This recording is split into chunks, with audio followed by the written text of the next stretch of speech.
baseball at the break.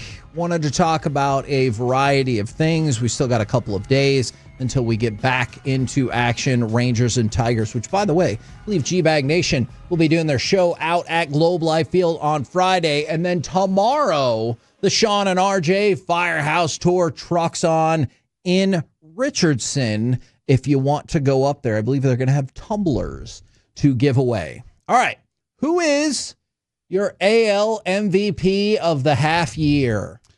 I guess it's going to be Cal Raleigh with the way that he's going about things. That one person's right going to be mad at you. Did you see that his dad hit him with a ball in the home run derby?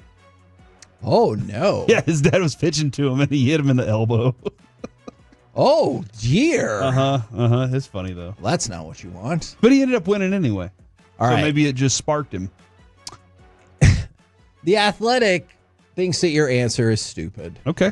Actually, they said he's the runner-up, so they don't really think it's stupid. I guess, so Aaron Judge. But they're going to say Aaron Judge. I've got Aaron Judge fatigue. Is like the voter fatigue that Alec was talking about earlier. Yeah. Well, that aside, Aaron Judge did get the nod here from the Athletic with Cal Raleigh being second. But I believe it was John Morosi who was on with Sean and RJ is like, yeah, Cal Raleigh hits 60 home runs and they make the playoffs or win the division. He's the MVP. Seems like it. So I'll be curious to see how that plays out. All right, so the rest of the top five, it goes Judge 1, Raleigh 2, Tarek Skubal 3, Jeremy Pena 4. So you'll probably be able to guess who the Cy Young is. Jeremy Pena 4 and Bobby Witt Jr. number 5. Who is your NL MVP of the half year? I feel like it's still Shohei. Like he's just like, oh yeah, don't forget, I'm the best. Okay, question then. Do you have Aaron Judge fatigue, but not Shohei fatigue? No, I don't have Shohei fatigue. Okay. Why? I don't know. I don't know why. Maybe because I don't like the Yankees and I do like the Dodgers a little. Okay. I think that's really the only reason why. All right. It is Shohei Ohtani. We mentioned this yesterday. Pete Crow-Armstrong is second for the Athletic. And think about this. When you were talking about what a monster lineup they had yesterday, he was their 9th hitter. That's so insane to me. You bookend your lineup with the top 2 candidates for MVP is amazing. Kyle Tucker 3rd, Zach Wheeler 4th, and your guy, James Wood, 5th. Last night, Kyle Tucker was in left field, and your boy was in, Crow-Armstrong was in center field. And Tucker, who I don't like because he was a Astro, so I still have, but I'm kind of letting it slide now a little bit. He's a Cub now.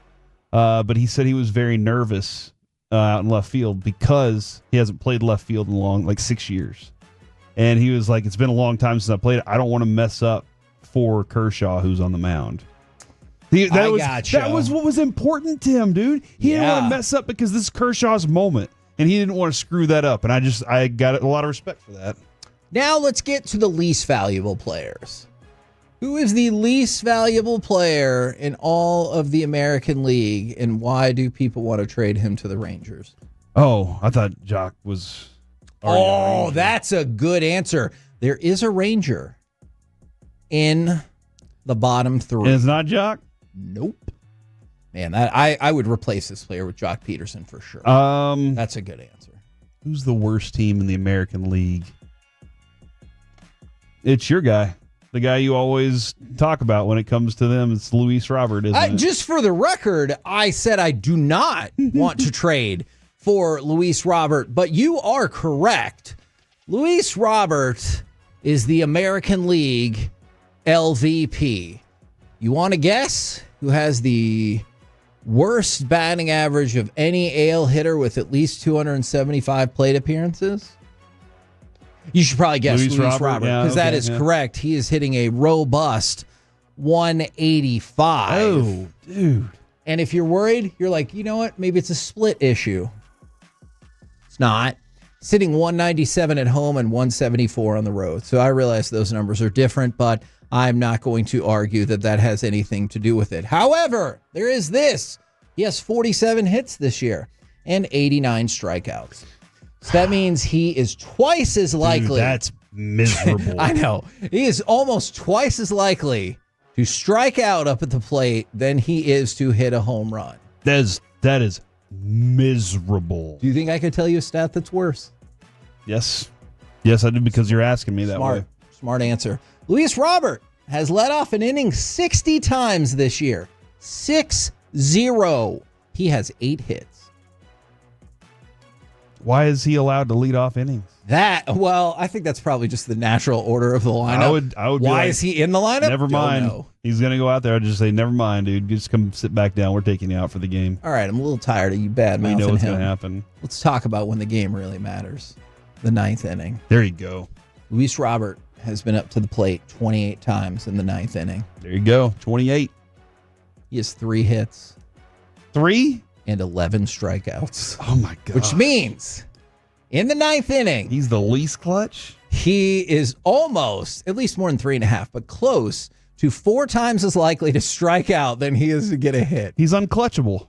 He is unclutchable. Yeah. Agreed. Sending up.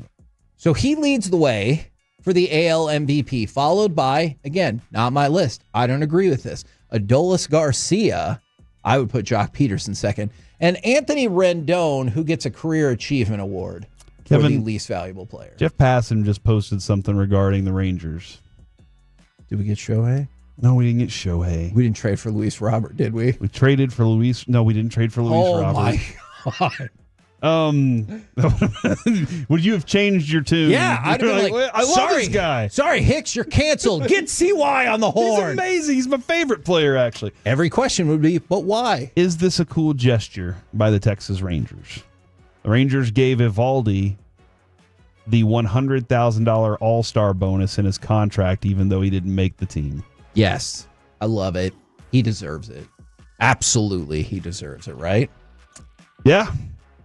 He absolutely does. And I look, man, they'll never admit it, and I can never prove it.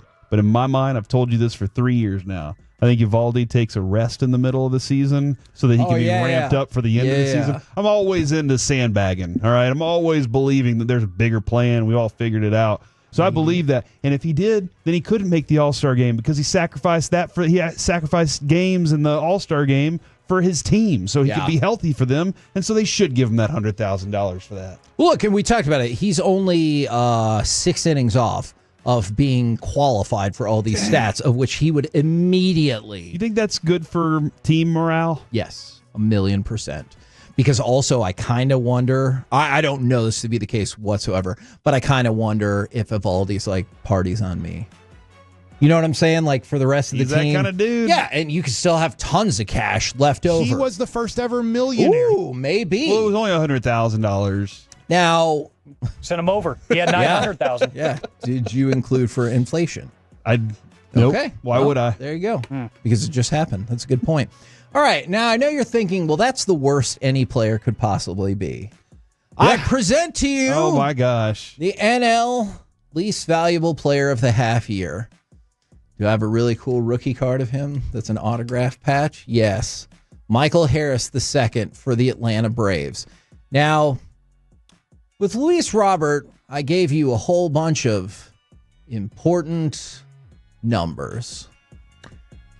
For Michael Harris, I'm going to give you but one string of numbers. And I want you to think about this very carefully. The Braves are known for pitching. I'm going to give you the 1998 slash line of Greg Maddux, the hitter. 240, 278, and 280. Now the slash line of Tom Glavine in 1992. 247, 272, and 286. Hopefully by now you can see where this is going. Now the slash line for the offensively dominant John Smoltz in 1999. 274, 232, and 313. So there's the greatest trio of pitchers in modern time and what they did hitting. Let's compare that to Michael Harris. His slash line is 208, 232, and 313. That would put all of those numbers below John Smoltz, and in some cases, more than 100 points below John Smoltz, and both of those first two numbers are significantly lower than Greg Maddux and Tom Glavine, the pitchers. Kevin, are these numbers also lower? Okay. 131, 269, and 238. Yes. That's Jock Peterson. What about this one? 150, 225, 225. Yes. That's Ezekiel Duran. Oh, my. That's a struggle. And then what about this one? 167, 288, 227. Yes. Alejandro Osuna. Oh, my God. That's your guy right there. He's basically Luis Robert. Hold on. How many games did he get to play? I'm going to need to defend him. 66 at-bats. Oh, well, okay. We're not to 100 yet. 28 games. By the way, if you think that he's getting better, at least, he's not. Michael Harris, since June 1st, is hitting 144. The rest of his slash, 157 and 246. Dang. The Cy Youngs of the year, you probably could have guessed. Tarek Skubal in the American League, so bravo to him. However, the Athletic has Jacob deGrom in fourth place. Really? Yes. Zach Wheeler is the NL Cy Young of the year, but the award I know you're really waiting for is the Cy Yucks. So the AL Cy Yuck Award goes to Walker Buehler. Now this is massive payment, obviously because of what he did in the World Series. Yes. I was like, go throw the money at him. I was really like, man, let's go try and figure it out. He has not been good. And Cory, he only signed a 1-year deal. So he signed 1 year, $21.05 million deal. And again, I know 05 sounds dumb in that. Think about this. That's $50,000. All right. His ERA this year, 6.12. His opponent OPS is 856. That is a higher OPS than Bobby Witt Jr. So, you think about it. One of the best hitters in the game. Yes. If you're the other team, you would rather Walker Buehler be throwing to your players than Bobby Witt Jr. being the person coming up to the plate. That's how bad he's been this year. He is bad. That's rough, man. That's rough for him. It really... And I'm glad we missed on that one. Yes. Agreed. All right. Now, for the NL Cy Yuck of the half year. Can you take a wild guess as to what team this player might play for? Worst team on the National League, Rockies. Antonio Senzatella. Yep. Sorry, Senzatella for the Rockies gets the Cy Yuck Award.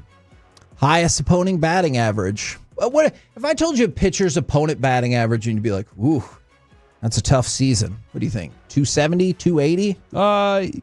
Yeah. Okay. Well, the Rockies representative is giving up an average opponent's batting average of 354. Dang. 35% of the time they're hitting on him. Yes. Hits allowed per 9 innings, 13.8. Strikeouts per 9 innings, 4.8. 14 hits a game. So he is, again, almost 3 times as likely to give up a hit than he is strikeouts. If you're wondering how bad that strikeout to hit ratio is, Baseball Reference says only one other full-time starter since 1901 has had a rate that bad. That's pretty bad. And that was Les Sweetland in 1930, who gave up 14.6 hits to 1.9 strikeouts per inning. Look, sounds like more Sweetland to me. If you're pitching in the Great Depression, I don't think that we should include you. Why? Wow. Because he was too that's sad. just like you to be like, nope. Yeah, I don't. Seats taken. That's fine. Okay, well, I don't think that's fair. But I will say, if you pitch during the Great Depression, I don't know if your statistics are relevant to today's baseball. Why? Because first base is 90 feet away. Yeah. 60 feet 6 to the mound. Yeah. Everything's the same, basically. Who got to play in those games? The players that played baseball games. Are you talking about firemen and plumbers? Is that what you're saying? No, I was actually going to say Babe Ruth. Just white people. Okay. But also, they had their funky gloves. Sometimes games just stopped. They never wore helmets. Yeah, that one guy got electrocuted and then, or like hit by lightning and kept playing. One pitcher would just leave the mound and jump on fire trucks to go help out. Yeah. So, no, That's Rube Waddell. Go look it up. If you could just leave the game for your other job. But he'd come back and finish. No, it wasn't even his other job. He just did it because he wanted to save puppies. So, yeah, there you go.